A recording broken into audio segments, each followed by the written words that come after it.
Hello, everyone. Thank you for joining us today for our keynote on women in pharmaceutical science. I'd like to introduce Jill Feiderkelly, president of our Cognigen division, and she's going to walk us through some initial slides, and then we're going to open up to a conversation with our panelists today. Go ahead, Jill. Thanks, Lindsay. Well, I'm very happy to welcome everyone today to this session, our keynote session on women in pharmaceutical science. I'm very happy that you've decided to join us, and we should be an interesting session. So for those of you who may not be aware, this session comes on the heels of the International Day of Women and Girls in Science, which is celebrated on February 11th each year. This day is intended to recognize the critical role that women and girls play in science and technology, and also to promote full and equal access to participation in science for women and girls. So when we were planning this session and thinking about this topic a little bit, we thought it was important to kind of start with a bit of introspection and to examine how we're doing in this area as a company. So looking at our own demographics across the 4 divisions of our company, Simulations Plus, Cognigen, DailySim Services, and Lipsoft, the gender distribution we find is almost an equal 50-50 split, with just a few more males than females on our staff of over 120. If you listened to the introductory session yesterday as we kicked off the conference, you would have heard Sean, our CEO, talk about our core values of the company. So we recently established and agreed upon a set of core unifying values for our company. And in addition to innovation, commitment, and integrity, we have adopted respect as a Simulations Plus core value, defining it as promoting a diverse workforce and an inclusive culture while serving our communities. So with this commitment to the importance of diversity and inclusion and this explicit recognition of how diversity actually enhances our culture, we've looked for ways that we exhibit these values as a company. Everything from our hiring practices to how we promote, to simply how we talk to each other and how we work together with our clients. In terms of our HR practices, we have a number of policies that we feel are very much in keeping with these principles and are both family-friendly and inclusive, including a relatively new flexible time off policy, which moves away from establishing a set number of hours that can be used for vacation time in a given year, to the inclusion of designated sick leave to address time off needed for either the employee to address health issues or for the employee to care for a family member who might be ill. We offer a flexible work schedule to our employees. Of course, this really became an absolute must when the pandemic dictated that we moved to work from home, and many employees had small children at home and needed to balance caregiving and help with schooling and things like that when their children weren't in school with their workday. So we have folks who today split their day and work some in the early morning hours, some in the later evening hours, and others whose schedule needs require that things change on a weekly basis. And we basically do our best to accommodate those differing needs of all of our employees. So now with employees across many different time zones, going from Europe all the way through the US, East Coast to West Coast, this flexibility actually ends up being a little bit easier to manage and sometimes can be quite helpful in actually serving our global clients' needs with our team-based approach and our team-based environment. Importantly, we also offer our employees options for working a less than full-time schedule, with several of our scientific consultants and modelers taking advantage of that option for various personal reasons, including childcare, and that option can be accommodated inclusive of health benefits. So before I move on, I'll just mention that very briefly that we do have folks from our HR team in attendance at the conference. They would be happy to tell anyone about the positions we have open today and chat with you. So if you're interested, that is listed as a session, basically, in the sessions tab, and it's going to be active between noon and 2 Eastern time today. So please feel free to visit there and talk about folks if you're interested. So this slide takes kind of a broader view of the issues that are facing women in science today. So despite our efforts internally to overcome some of these longstanding issues, the systematic underrepresentation of women in STEM fields that you see here, and in particular, in senior and executive leadership positions in pharma absolutely persists. And all this, despite the fact that women actually outnumber men in the global health-related workforce and represent the majority of pharmaceutical science graduates in recent years. The 2015 UN resolution to establish this International Day of Women and Girls in Science was an important step to bring a greater awareness to the issue, which is part of what we're trying to address today as well. So of course, progress is being made, But these longstanding gender gaps in opportunities and in salary for women are unfortunately today significantly hampered by the situation we're in with respect to the COVID-19 pandemic. So there have been reports that 30% more women have left the workforce due to COVID as compared to men. And there was a really alarming uptick in that in January of 2021, when it was reported that as many as 4 times more women left the workforce as compared to men. So of course, this is due in part to the preponderance of women in some of the sectors that were hit hardest by the pandemic, but also importantly due to the significant role that many women tend to play in caregiving. So with this step backward as such, we still have an uphill challenge, and there certainly continues to be work to do in this area. So with this as a bit of our motivation for today, we have assembled a panel of female scientists representing all 4 divisions of Simulations Plus to discuss some of these critical issues facing women in our field. Today, we'll speak to issues surrounding underrepresentation, talking about barriers and obstacles women face, to the value of mentorship, to issues surrounding family and work-life balance. In addition, we'll propose some suggestions and ways forward to improve the situation and offer some advice for women considering careers in science and STEM, as well as for those who are already in the field. Now, I just feel the need to mention that as we were planning for today's session and talking amongst ourselves within this group so that we could focus our discussion on the topics that we thought would have the greatest impact, we got into some pretty emotional discussions. As you might imagine, these issues are rather personal and they hit very close to home for some of us. So I hope that you'll all bear with us as we take this discussion into this more public forum today. On that note, I would like to in advance applaud and thank everyone on this panel who was willing to join with me in this discussion and share their thoughts with everyone who's with us today. So we are happy to entertain questions from the audience. If there are any, please feel free to enter those into the chat window. And as best we can, if we finish up the discussion, we will try to get to some of those after we're done. With that, I'm going to turn things over and ask my colleagues to introduce themselves in the order that we have folks on the slide, and then we'll get started. So Vera. Thanks, Jill. My name is Vera Lucachova. I have been with Simulations Plus for nearly 16 years now, which I realize is a bit longer than is average of staying with a single company here in the US. But it has been driven mainly by opportunities and encouragement that I got here at Simulations Plus in terms of contributions to the science as well as my own personal development. That may not be quite common experience for women in science in general, so I look forward to learn about some of the issues that others might have faced throughout their careers. Sandra? Yes, hi everyone. Welcome you again to this panel discussion. My name is Sandra Suarez-Sharp.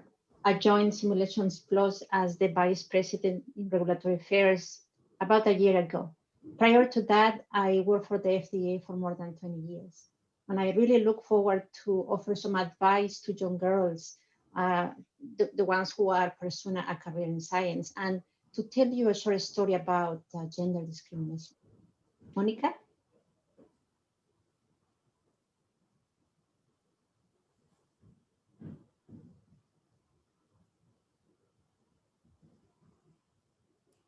I think we skipped Jasmina. Yeah, Jasmina. Yeah, I think it's Jasmina now, so go on. Good morning or good afternoon or good evening, everybody. My name is Jasmina Novakovic, and I joined Simulation Plus Lancaster Division in April 2019 as a principal scientist. I'm a mother of 2 young adults, and I would like to share with you my experience as mother and scientist. Becky? Hi, I'm Becky Graves, and I've been, sorry, Jasmina. Hi, I'm Becky Graves. I've been with Simulation Sciences for nearly 2 weeks now, but I have worked in the modeling and simulation area for over 10 years. And today I'm really looking forward to talking about how we can inspire the next generation of female scientists. Monica? Thanks. Hi, I'm Monica. I'm a researcher, a teacher, an explorer, a beginner mountain bike rider. But today, above all, I'm a woman in science. And I worked for 6 years as a mathematician at different universities. and now for almost 2 years at Lixoft. And I would like to share with you some experience I had about barriers a woman in science can face and how people in our surrounding can encourage us to do what we are passionate about. Liz? Hi, everyone. Good morning, good afternoon, good evening. My name is Lindsay Shoda. I'm a principal scientist and director of immunology at DILIsym Services. I've been in the modeling and simulation field for almost 20 years. And I'm looking forward to talking with you today about mentoring and about work-life balance. Diane? Thanks, Lisa. I'm Diane Longo. I'm a senior scientist in the DILIsym division. Been with the company for about 7 years now. And I'm looking forward today to discussing some of the barriers that women in science face, as well as the importance of having good mentors throughout your career. Jill? Hi, I'm Jill Feiderkelly, president of the Cognigen Division of Simulations Plus in Buffalo, New York. I helped to found Cognigen back in 1992, and I've been with the company ever since. As a mom of 2 college-age kids and a pharmacometrician today, I'm looking forward to talking about having a family and a career, being passionate about both, and work-life balance. Jessica? Hi, I'm Jessica Roberts. I am a clinical pharmacologist by training, but I've been doing modeling and simulation for about 8 years now. I'm also a mother of 3 young children, all under 8 years old. And I've been at Cognigen for about a year, a little over a year now. And I'm excited to talk to you all today about the importance of mentors and how that is important in keeping your work-life balance.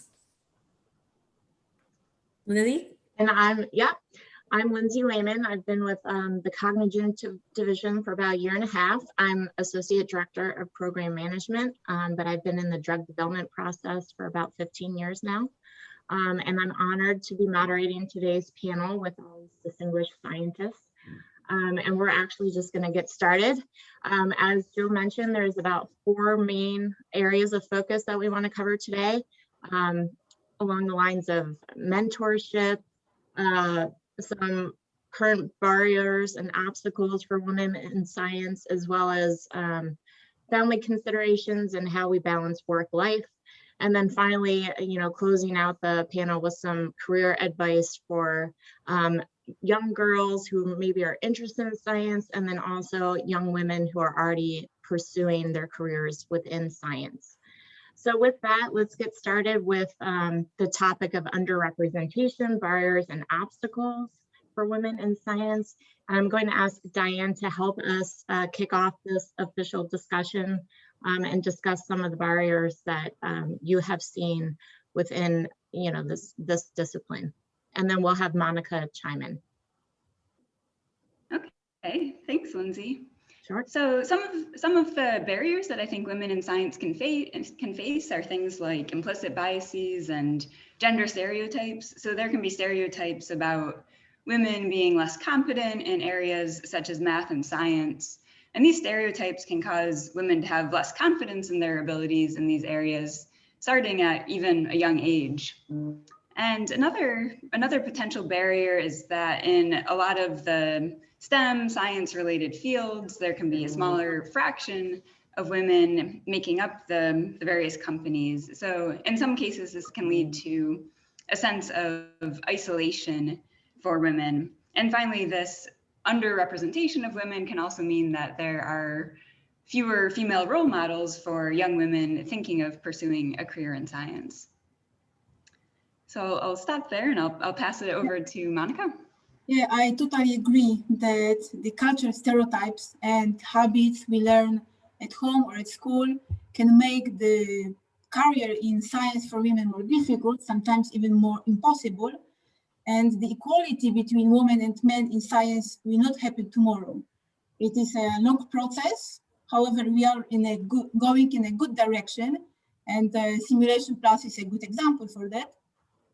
And I would like to also draw your attention to another type of barriers, so more internal in our heads.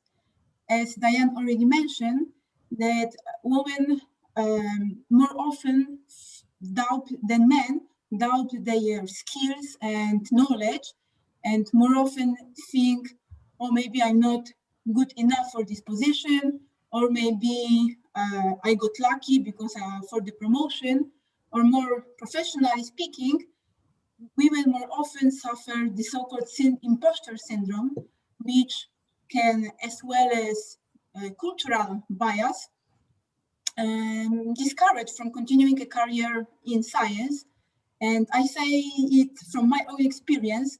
When I was moving from academia to industry, many of my job interviews were very unsuccessful, as instead of convincing a company that about my value and about my skill, what I can bring, I was warning them what I can't do and what still I don't know. So no wonder I had a lot of negative replies, which ended with doubting myself and my chances to go to work in a scientific company.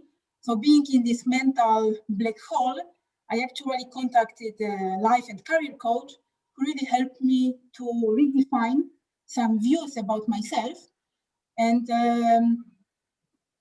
so what I wanted to say is that there are a lot of people already who may doubt in your knowledge or your sacrifice or your dedication. So not to make yourself one of them. Great, thank you so much, Monica, for that insight. We are going to move on to a topic of, any experience that some of our panelists might have had with discrimination or any additional pressures that you feel were gender related. So Sandra, I'm going to ask you to start, and then Vera, have you chime in. Sure. Thank you, Lindsay. Let me say that as a woman in the area of pharmaceutical sciences, I'm very familiar with the challenges of working in an area that could be dominated by male. Let me tell you a short story that completely changed the course of my life. I received an undergraduate degree from a foreign country in the area of pharmaceutical sciences. Early in my career, I had the opportunity to work in the pharmaceutical industry in the areas of quality control and research and development. I applied for a quality control management position, and I got the position. I wouldn't say I was lucky, because I worked very hard to I would say, get that position. But even before I could start the role, the company got restructured at higher levels. And when I had the opportunity to chat with the new manager of that department, he informed me that I do no longer have that position. And so when I asked the reasons behind his decision, he mentioned, well, I'm going to give you 3 reasons. First, you're a woman in a male-dominated field, which could create many challenges. Second, you are too young. You're only 27 years old. And third, you don't know how to speak English. And we are a multinational company. So for about a couple of months, I went through very rough times, experiencing self-confidence issues and anger. Fortunately, I was lucky to have people around me that supported me and motivated me. And I channeled that anger that resulted in a decision that totally changed the course of my life. I quit my job. I said goodbye and decided to pursue a PhD in the United States. I was accepted by the School of Pharmacy, University of Florida in 1994, and graduated in 1997. And as I mentioned to you, I'm currently the Vice President of Regulatory Affairs at Simulations Plus. Based on this short story, hopefully you have realized that gender discrimination existed 30 years ago. And unfortunately, just as Jill mentioned, seeing many of those obstacles set out formally in print nowadays really hammers how much work we still need to do, especially in some areas that are dominated by male. Even more importantly, hopefully this story also tells us that there is hope out there, right? That there are some male leaders that do recognize women talents and dedication, are willing to consider them for key roles and positions in science.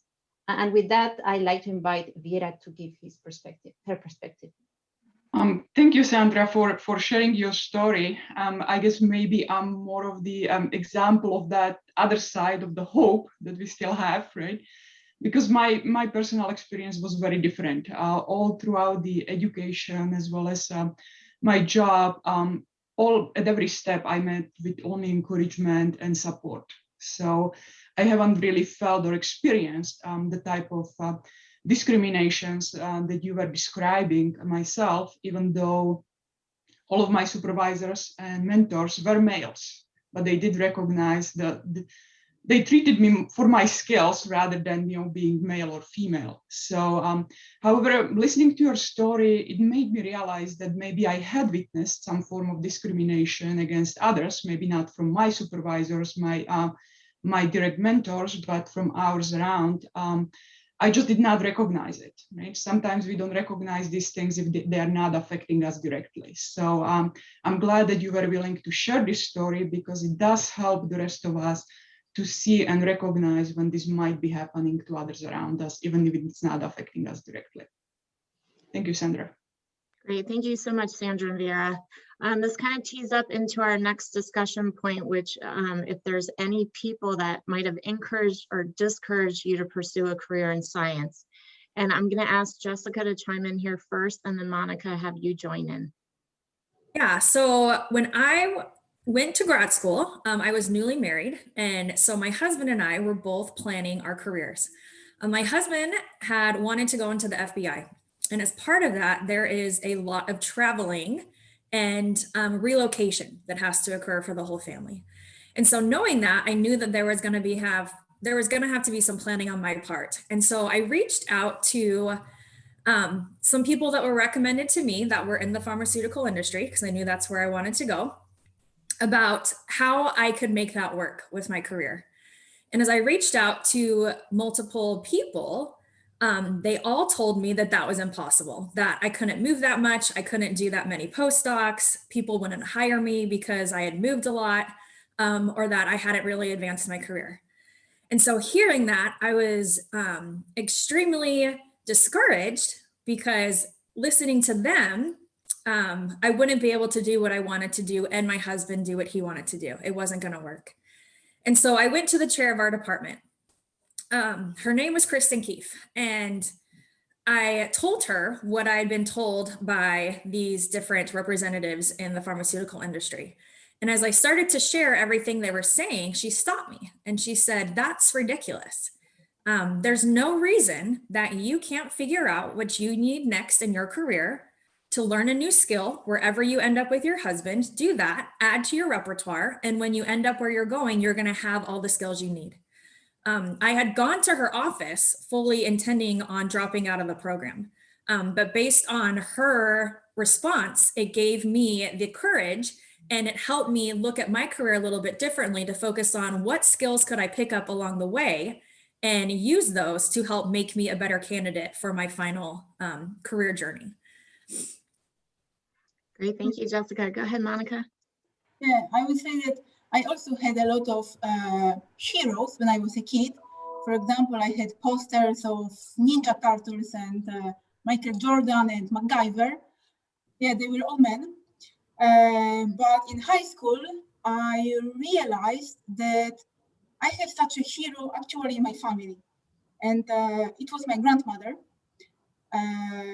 She's now 85, and she's a civil engineer. To give a better picture, even now, only 14% of workforce in civil engineering are women.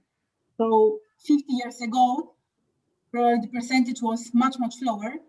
And actually, my grandmother was one of the first directors, female directors at construction sites, and first female vice major in her city. So she was already an example really to follow. In my family, actually, I had really comfortable situation because everyone encouraged us to go to university.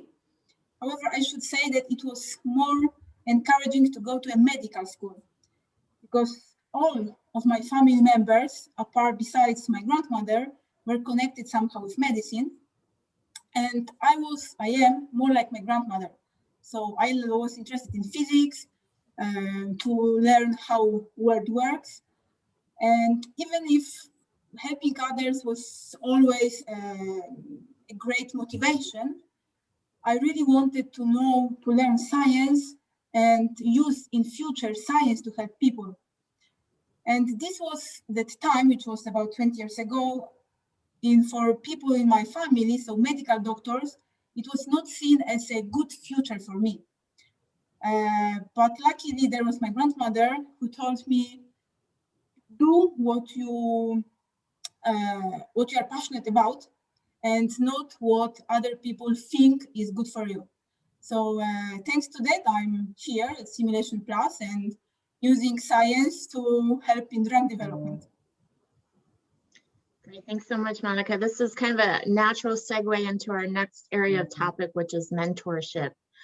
So I'm going to ask Becky to start and offer, your input on anyone that has mentored you in the field or vice versa, someone that you have maybe mentored in your career.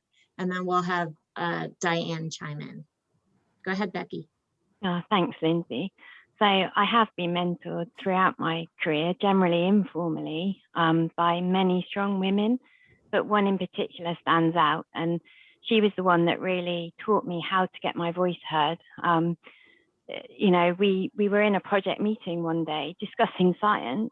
She was trying to make a point, only to be met with a flippant remark from a senior leader. And it did take me back, because in the department we worked in, we did have more female members of staff than male. So it was quite an unusual situation, and I hadn't really come across it before.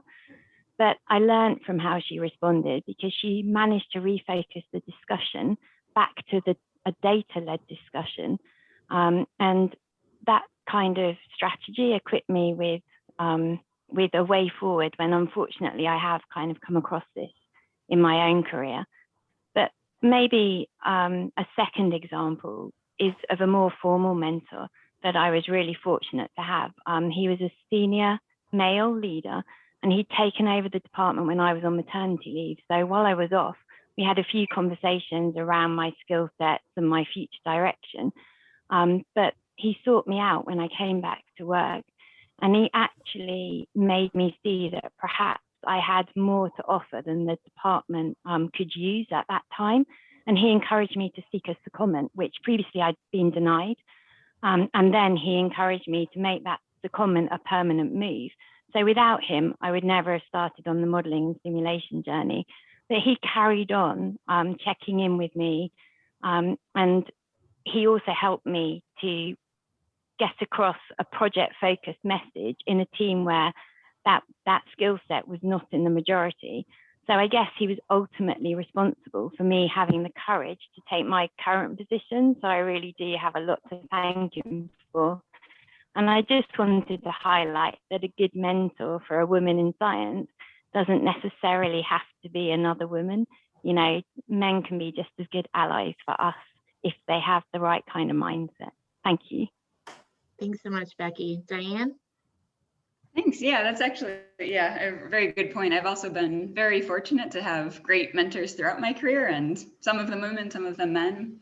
I've found that the mentors have been especially valuable during periods of transition.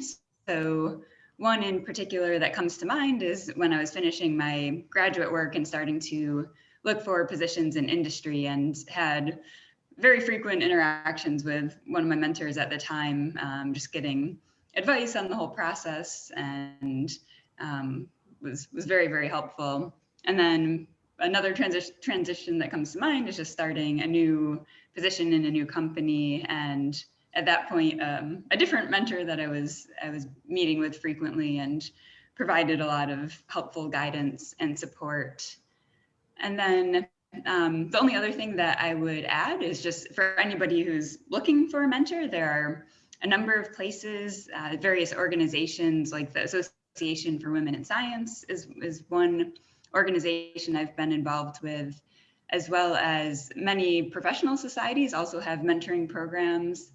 And then a third place to look are various alumni associations often offer some sort of mentoring type program as well. So definitely recommend looking into all of those avenues. Thank you so much, Diane. So thank you, Becky and Diane, for both sharing your stories of some direct mentorship that you've experienced. Another key thing, I think, for a lot of women in science is role models within the industry. So Jessica, I'm going to ask you to share your story on anyone that you admire or other outstanding women that you think has made significant contributions in the area and also to your own professional development. Yeah, so I did obviously finish my graduate career and I went into doing a postdoc in modeling and simulation. And I was towards the end of that and I attended a conference, ASCPT, and they had a specific session for graduate students and postdocs to talk about, different questions to ask of different pharmaceutical options in the industry and, questions you would have for them. I had my first child during my last 3 months of my graduate work. And so I was a mother. And so something that was very important to me was work-life balance. And so I asked several people, I asked the panel, what is it like? What is the work-life balance? And I was a bit shocked by their responses because multiple people, men and women, told me, do not tell people you have a family. And they said, if you have a family, you will not be promoted in the company. They see that they see you as a mother, that your time will be spent being a mother and they won't take you seriously. And I was super frustrated by that because I am a mother, but I was also a scientist. And I didn't want to hide either parts of my life. I wanted to be very clear that I was a mom, but I could also do my job even though I was a mom. And so I felt very defeated after that meeting. I had already enrolled in another conference, ACOP. And so I had ended up going, even though at the end of that conference, I told my husband, this isn't really going to work as a mom. I can't do what I wanted to do. I think when I'm done with my postdoc, I'm just going to stay home as a mom, because if I have to choose, I'm going to choose that. And so I went to ACOP and I had been using a book during my training that was written by Joel Owen and Jill Feiderkelly. And when I was checking in for ACOP, Jill Feiderkelly happened to be checking in with me. And I saw her and I put a face to the name. And I remember that entire conference, I watched her very closely because I knew she had started a company, but I knew she was also a mother.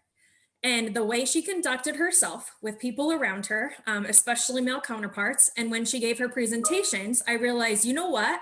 She's a mom and she's doing this. I can do this too. And so I had a newfound strength that I could be a mom and I could also be a scientist and I could make this work. And now 5 years later, I happen to end up at the very company that Jill Feiderkelly is now the president of. And so she was a huge inspiration to me without her even knowing. And she didn't know this story until this session today, that she had completely influenced my life to stay in modeling and simulation just by watching her at a conference. Thank you so much, Jessica. So I think this is kind of a natural segue into our next topic, right, which is work-life balance and family considerations. So I'm going to ask Jasmina to start sharing, and then Lisa will chime in, and Jill will finish with you. So go ahead, Jasmina. Thank you very much for the opportunity, and thank you, Jessica, for sharing your story. A couple of information about me for the beginning. Similarly to Sandra, I'm a foreign graduate. So I did my both master degree and PhD degree in Europe. I joined University of Toronto with having two kids as a postdoc fellow. My elder one, who was born during my master program, was already 15 years old, and my little one, who was born during my PhD program, was 7 years old. Nowadays, these two young boys are young adults, and they are my greatest supporters. So I would like to share with you my story and what I learned in my journey as a mother and scientist. Female scientists are likely to be well-organized, systematic, logical, patient, attentive, and practical. These are all important attributes for motherhood. And let things happen. Do not expect ideal circumstances or strive for perfection. Being a mother, you need to reconsider your priorities, be flexible, and wisely structure your time. You may slow down temporarily, but you do not need to give it up. Your work is your passion and may have a therapeutic effect and complement your role as a mother. Do not expect your children to follow your path, but teach them with the example to be open-minded and passionate about their life and their career choices. And the most important, the children have a great capacity to adapt, learn, and understand. Do not underestimate it. It was my story condensed in a couple of advices to women scientists who are reluctant of taking a mother role. Thank you so much, Jasmina. Lisa? Yeah, thank you, Jasmina. That was great. I felt like I should take notes or have my daughter watch this later. I can share it with you. So I want to talk a little bit about support networks, and particularly in those cases where something happens that sort of can't be well planned for. When my son was 10, he was an apparently healthy, active kid, played basketball, soccer, did kung fu, rode his bike to school every day. And he was diagnosed with a spinal cord tumor. And at that time, his best option was surgical removal. And so that's the route we went. What happened, though, was that there were extensive complications. He ended up permanently paralyzed and had a long stay in the pediatric ICU. It was very touch and go there for a while. And then he had a long stay in the hospital. As you can imagine, I didn't plan for that. And when I went to our senior leadership, Scott Seiler and Brett Howell at Deletion Services, and said that, you know, I needed to take time off, and way more than I had planned to. They were very supportive.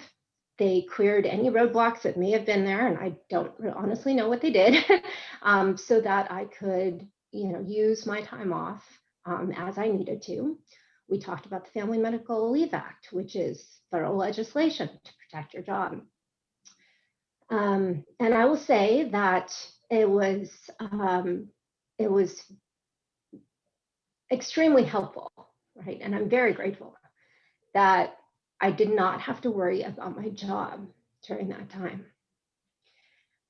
The other thing I'll say is that, you know, it's great, right? That people were supportive, and you could argue, okay, you know, that was extreme, and of course they're going to be supportive, or at least they're going to pay lip service to being supportive. But there's also like your working environment. And so when I came back, even though all these projects that I was on, you know, I put those projects under pressure. You know, you know, other people had to step up, or time went and slipped, or whatever, you know, and those kind of things can create resentment, you know, can create hostility, but that didn't happen. You know, I didn't experience any of that. And so, you know, I think while this might be an extreme case, it does sort of hopefully illustrate ways in which your work environment can be supportive, both in the concrete ways, but also in sort of the environmental working situation type ways, and help you get through things that are unexpected. Great. Thank you. Thank you so much for sharing your story. Jill, I will turn it over to you. And Liesel's comments, I really think that pregnancy, motherhood, you know, that whole journey is nothing if not unpredictable. You really have to anticipate that things are going to happen, and I think there's a lot of emphasis put on this idea of work-life balance, and you know, so much so that just like when you're a new mom, there's all this emphasis on a schedule. You need a schedule, and your child needs a schedule, and that's going to fix all your problems. But if you think about then having a career and having a family in a similar way, such that you can have X number of hours, waking hours for work and X number of hours for your family, and you can keep things in this perfect balance. It is just not possible. And sometimes things are going to swing dramatically in one direction, and sometimes they're going to swing dramatically in the other direction. So again, to echo comments, it really is about having that support network and structure, both at work and at home. You know, just like at home, you need a caregiver, a nanny, or a spouse, or someone who you can count on when you need them for their support. You're going to need the same thing at work, and you need to have an understanding boss and an understanding team and folks that are willing to support you through this. And I think at the end of the day, you know, everyone wins. You'll be more fulfilled and happy, and you're better able to manage these, you know, situations as they come up. But you really have to be in a place where everyone understands that this is what you're trying to navigate, and people who are supportive of that situation. Thank you so much, Jill. So we're entering our final topic for today, which is offering some advice to young girls, future generations, and young women maybe starting their careers in science. And Vera and Sandra, we're getting close to time, so I'm going to ask maybe you each provide one piece of advice. So Vera, let's have you start, and then we'll have Sandra wrap up the panel. Okay, so I would take the earlier path and talk more to girls in middle school, junior high school. The part that I try to do with all my friends and my families who have girls in that age is encouraging them to explore the science paths, right? That is the time when they have the opportunity of taking different courses, different classes, and just encouraging them to try everything they can. Otherwise, they will never find out what they really like. So that is the time to find out if they are interested in the science, and if they are, then continue following it throughout. Sandra?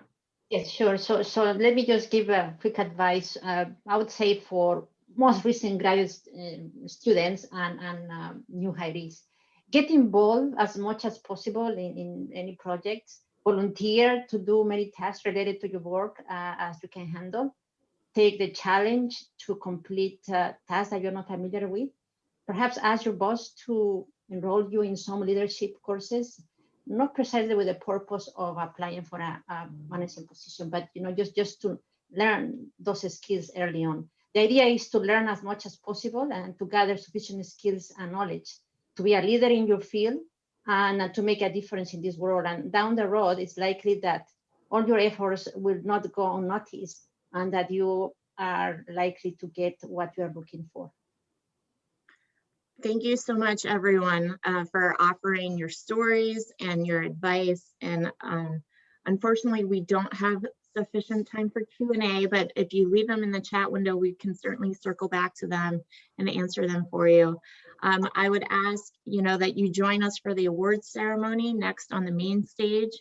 In order to do that, you do actually have to leave this session and log into the next session. So we hope to see you over there. And again, thank you to all my fellow scientists for joining us today and sharing your personal stories with all of us.